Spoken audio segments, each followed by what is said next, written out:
On a sweltering summer day of 2016, the town of Hendersonville was devastated by tragedy.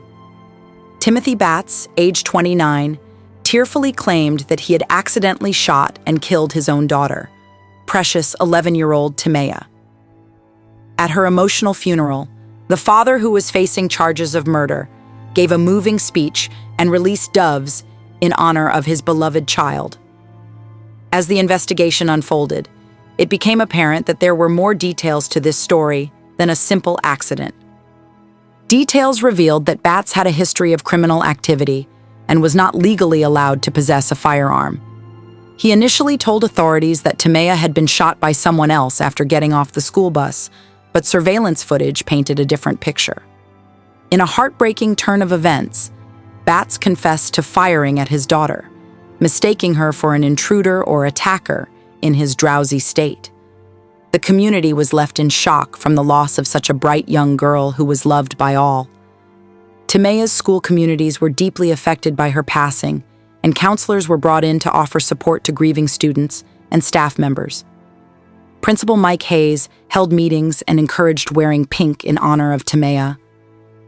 Neighbors remembered her as a joyful cheerleader and softball player who always spread positive energy throughout the neighborhood. They also spoke highly of the Batts family and their other children. As the trial continued, more evidence was presented, including video footage showing Batts entering and leaving the home on the day of the shooting. The images were difficult for Batts to see as they depicted his beloved daughter's final moments before her tragic death. The entire ordeal left the small town shaken and questioning how something like this could happen. Despite their shock, many still remembered Batts as a devoted father and wondered if he was trying to turn his life around before this devastating incident occurred. One thing remained certain: nothing would ever be quite the same in Hendersonville. In a dramatic twist, prosecution presented damning evidence in the form of photographs depicting a bullet casing discovered in Batts's bedroom, along with the bullet hole and projectile itself. The defense vehemently argued that the discovery of a large sum of cash during a search of Batts' home was simply an attempt by the state to portray him as a criminal. However, the judge allowed it as evidence due to its relevance in understanding Batts' psychological state at the time of the shooting.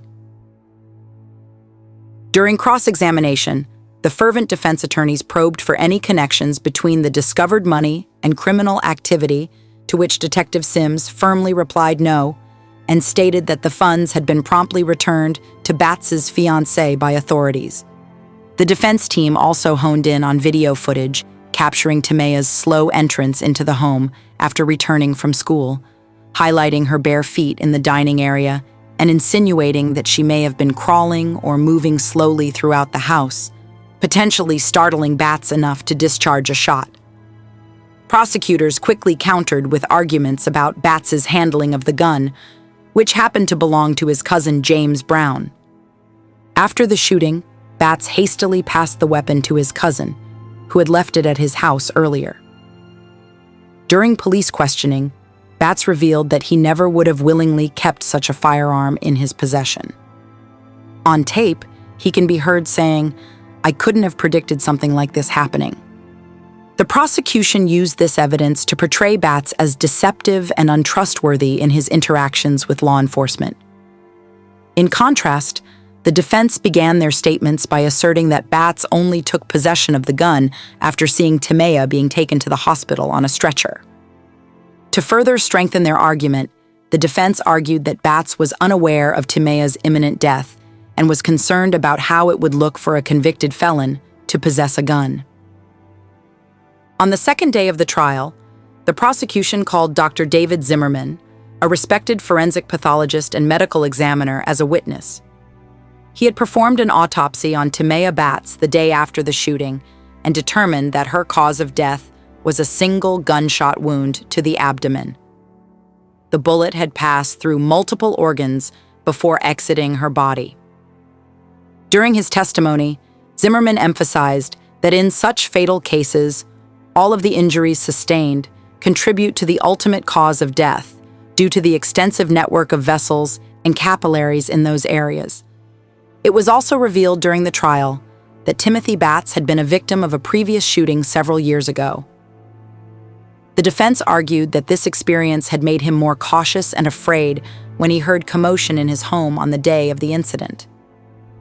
They claimed that Batts did not expect Timea to be present at the time, and because she did not respond to his calls, he believed it was an intruder.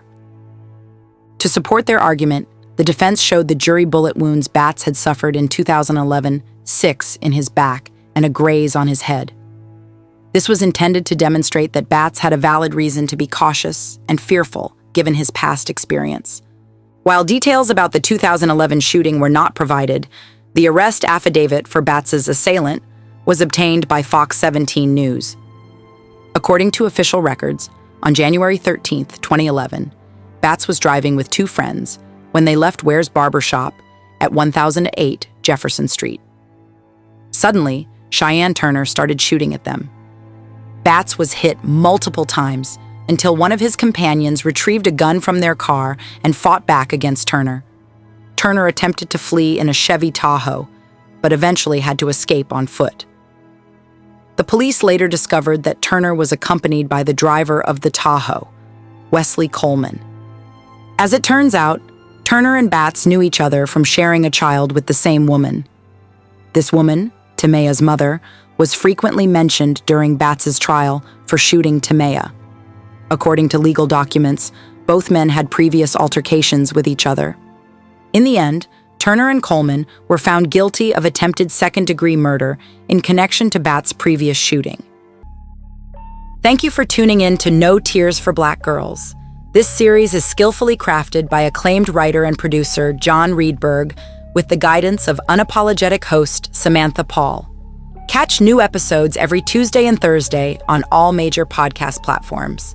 You can listen anywhere, anytime. And if you truly enjoy our content, please leave a 5-star rating and positive review. Remember to stay loved, stay blessed, and stay safe.